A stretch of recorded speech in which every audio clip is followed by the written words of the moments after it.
Pentru cei care vor calitate premium, avem set din camere brand Hikvision de 8 megapixel, cea mai bună calitate. Aici este vorba de set din 4 camere cu detecția inteligentă a oamenilor, imagine coloră noaptea, garanție la tot echipamentul este de 3 ani. Mai este inclus și registrator de ultima generație, switch cu tehnologia PoE pentru a conecta toată sistema la aceeași rețea, hard disk de 2 TB, aproximativ va înscrie până la 30 de zile și așa un UPS primiți absolut cadou în luna decembrie la procurarea acestui set.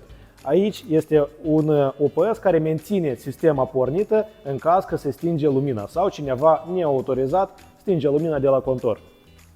Acest set îl puteți procura în rate la 0% timp de 6 luni. La fel prestăm servicii de montare profesioniste în toată Moldova sau facem doar livrare direct la domiciliu.